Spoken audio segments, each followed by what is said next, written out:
পুরুলিয়ার অযোধ্যা পাহাড় পশ্চিমবঙ্গের একটি বিখ্যাত পর্যটন কেন্দ্র, যা তার মনোরম প্রাকৃতিক সৌন্দর্য ও ঐতিহাসিক গুরুত্বের জন্য পরিচিত। এই পাহাড়ের উচ্চতা এবং শোভা বিভিন্ন ধরনের দর্শককে আকর্ষণ করে।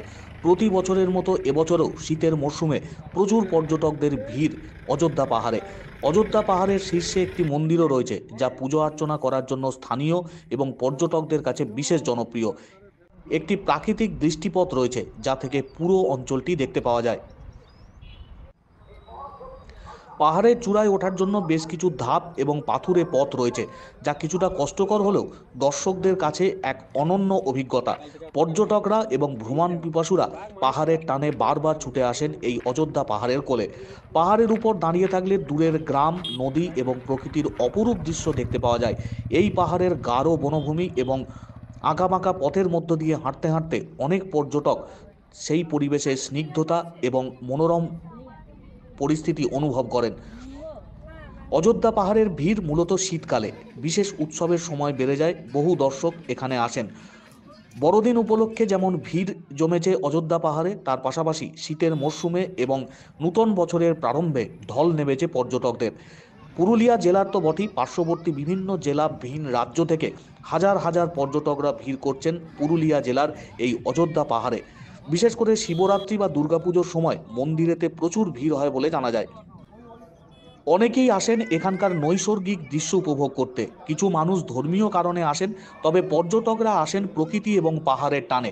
জায়গাটি বেশ কিছুটা কোলাহলপূর্ণ হয়ে উঠেছে বর্তমান সময়ে, এবং পরিবেশ যাতে বজায় থাকে তার জন্য সকলের দৃষ্টি রাখার প্রয়োজনীয়তা রয়েছে, এমনটাও বলা হচ্ছে পরিবেশ দপ্তরের তরফ থেকে। পাহাড়ে এসে একদিকে যেমন প্রকৃতির অপরূপ দৃশ্য উপভোগ করা যায়, তেমনি ধর্মীয় মূল্যও রয়েছে এই জায়গাটির। অযোধ্যা পাহাড়কে আরও বিশেষ করে আকর্ষণীয় করে তোলে শীতের মরশুমে পর্যটকদের ভিড় এই মুহূর্তে অযোধ্যা পাহাড়কে ঘিরে।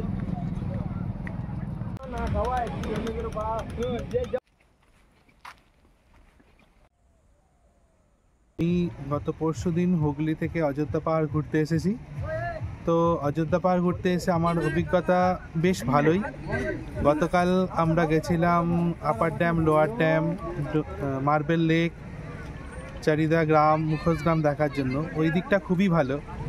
আজ এসছি মুরুগুমা ড্যাম, কিন্তু এখানে আসার রাস্তা অত্যন্ত খারাপ। আমি তো প্রপার জায়গার নাম জানি না, তবে রাস্তার ডেভেলপমেন্ট দরকার এবং এলাকা পরিষ্কার পরিচ্ছন্ন রাখারও খুব জরুরি, না হলে পরিবেশের ভারসাম্য পুরোপুরি নষ্ট হচ্ছে। আমার এই জায়গাটা খুবই ভালো লেগেছে। বাচ্চাদের নিয়ে এসে দুদিনের জন্য আমি খুব এনজয় করেছি। খুব সুন্দর জায়গা। এটা এই প্রথম দুদিনের জন্য খুব ভালো। এটা আমি তো বলবো, আমি এখনো এখান থেকে বলছি, খুব ভালো লেগেছে, খুব সুন্দর জায়গা। তোমরাও এসে ঘুরে যাও। এখানে স্যার ব্যবসার খুবই সমস্যা। আমরা 2 কিলোমিটার এই যে ড্যামের নিচে যে গ্রাম, মুরগুমা গ্রাম, ওখান থেকে সাইকেলে মাথায় করে মাল নিয়ে আসি, এবং যারা পর্যটক যারা ঘুরতে আসে, বেড়াতে আসে, সেই আমরা বিক্রি করি, এবং সূর্য অস্ত যাতে যাতেই আমাদেরকে মাল গুটিয়ে নিয়ে যেতে হয়। কারণটা মানে তার কারণ হচ্ছে এই যে এখানে লাইট দেওয়া হয়েছিল, সোলার লাইট, সে সোলার লাইটগুলোকে ভেঙে নষ্ট করে তার ব্যাটারি নিয়ে গেছি। এই সমস্যা আমাদেরকে পড়তে হয়। এবং এই যে ট্যুরিস্টরা যারা এখানে বেড়াতে আসে, সবলে বেশি করে মহিলাদের সমস্যা, মানে না টয়লেট না শৌচালয়ের ব্যবস্থা। আমরা পঞ্চায়েত থেকে ব্যবস্থা করা হয়েছিল নলকূপের এবং শৌচালয়ের, এখানের যে ফরেস্ট ডিপার্টমেন্ট তারা করতে দেয়নি, এবং তারাকেও বলা হয় যে তাহলে আপনারা করুন। কাগজে লিখিত হয়, কিন্তু এখনও পর্যন্ত কোনো সুরাহা হয়নি।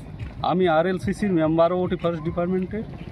তো আমরা চাই যেন এগুলো যাতে পুনরায় বড় এখানে একটা সোলার লাইটের ব্যবস্থা যদি হয় খুবই ভালো হবে, কারণ অনেক রাত থেকে মানুষ যাতায়াত করে এই পথ দিয়ে।